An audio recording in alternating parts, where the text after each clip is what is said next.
I've been thinking about politics and disillusionment, which feels like it's the big theme of this democratic year, by turning to various guides to ask about the pre-political, what it is that politics needs in order to get going, to feel like it's helping us construct better lives.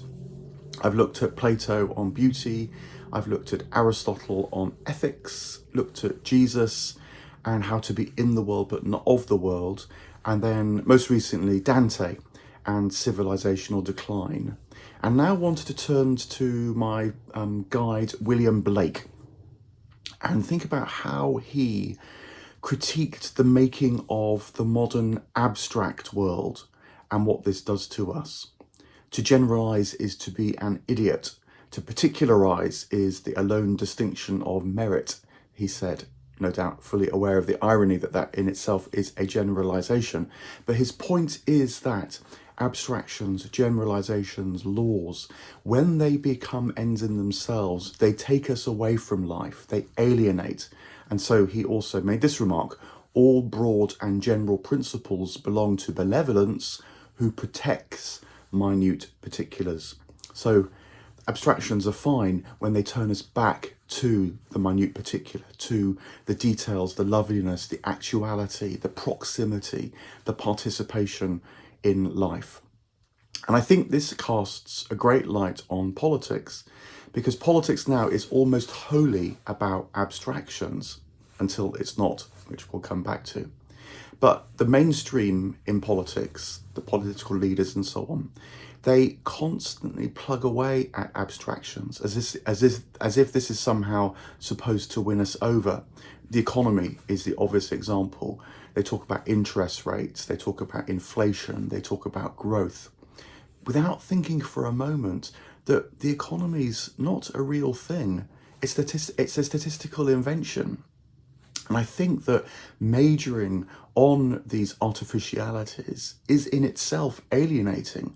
People realize that they're not being talked to directly. They know that such abstractions are at least one step removed from their lives. And so even as they hear about these statistics going one way or the other, life feels dulled.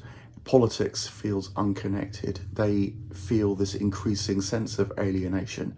You can't give yourself for a lifetime's career in work to a mere figure.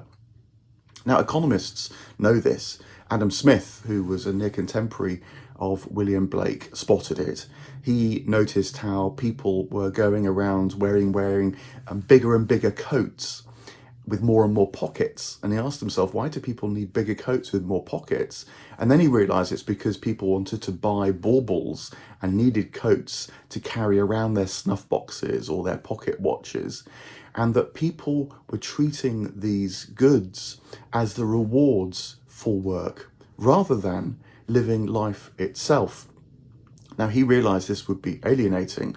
He actually said that mercantilism, now capitalism, is a lie perpetrated on people, but he thought it was a lie worth telling because in the round, on the whole, at a social level, rather than at the individual level, it brought progress. It provided the cash that could feed the technology that enabled society to change, even though individuals will become alienated at the same time.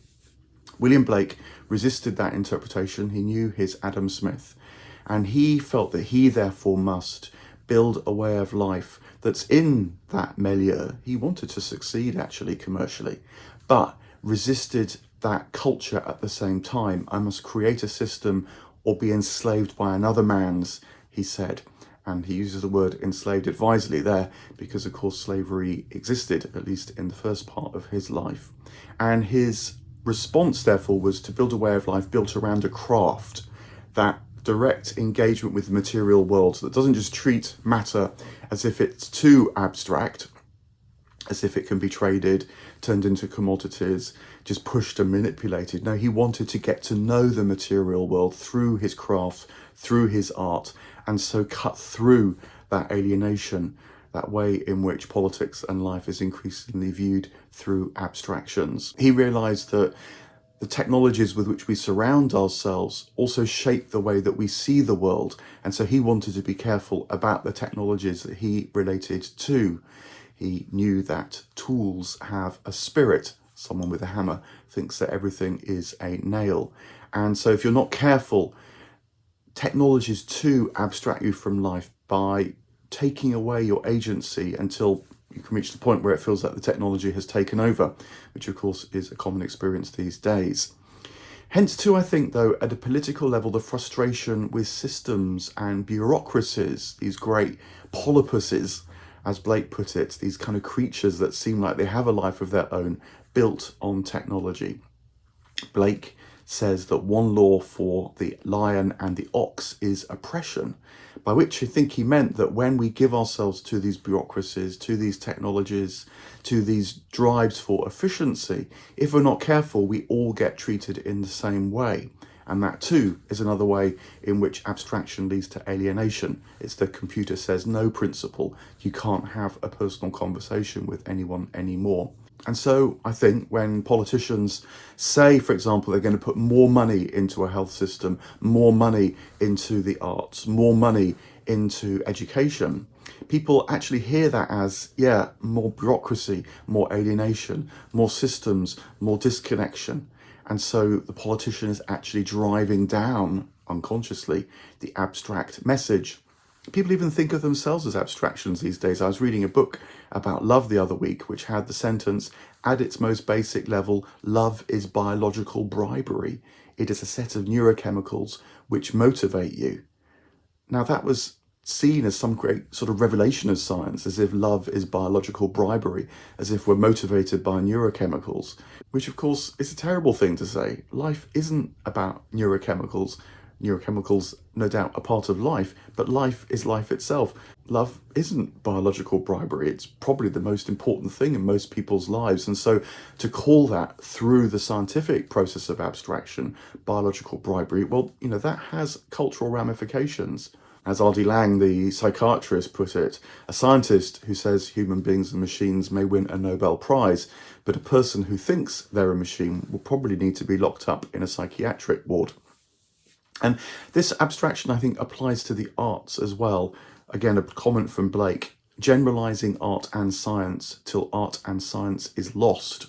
So he's talking about the humanities, the arts there, as well as the scientific mentality. And I think that you see this, again, very evident now in various kind of cultural battles. Take the way that the humanities now are trying to decolonize themselves. Now, you understand the imperative to do so at one level, but actually, when you look at it, decolonization is really just recolonization with a different set of abstractions, not the ones that took our ancestors to foreign lands, but the ones that take, sociological analysis all over the globe, using abstractions about elitism and hierarchies. Or alternatively, you have the metaphysical agnosticism that the humanities take as the norm, when of course most people for most of human history don't live by metaphysical agnosticism. They believe the world is real, they believe it's alive, they believe that the gods, the spirits, the ancestors that they are relating to are there to be related to. So again, abstraction infects all sorts of things, and even decolonization really is a process of recolonization, I think, from the perspective of the abstract mind that so dominates this niche Western world in which we live. And I think people sense this delusion, actually, and so are suspicious at best around programs of decolonization, and at worst, of course, become very antagonistic. And to link back to my comment at the beginning about how politics is almost wholly about abstractions now until it is not, well, of course, that is where the popularists come in, because I think they understand a human language of relationship, of care, of place, of history, of identity. They understand that people want to hear about that anew. Now, of course, it's weaponized. It's often turned into scapegoating. It's turned into stirring up the negative feelings that are associated with abstraction and alienation.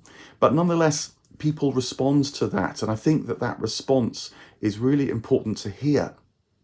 You listen to a popularist, and the last thing you feel is numbed or disinterested or like you're wanting to turn it off. You feel angry or scared, or you feel heard and loved, depending, of course, on where you stand in relation to abstraction and alienation.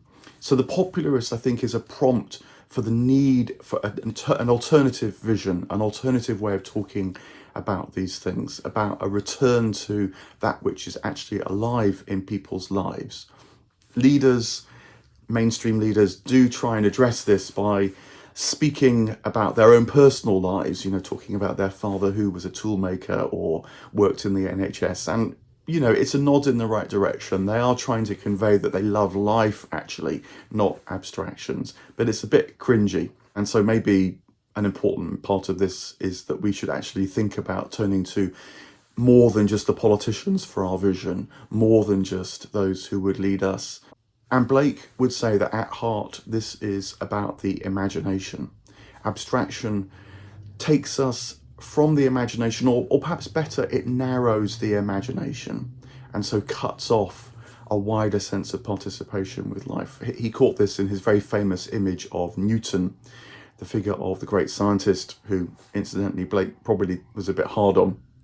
But nonetheless, this great scientist in a seemingly watery world, gazing at a piece of paper on which is an arc and a triangle and forgetting the vitality and the abundance of life around him. The imagination has become so focused on the development of abstractions, building great artifices like the economy, that it's lost its ability to connect with the minute particulars.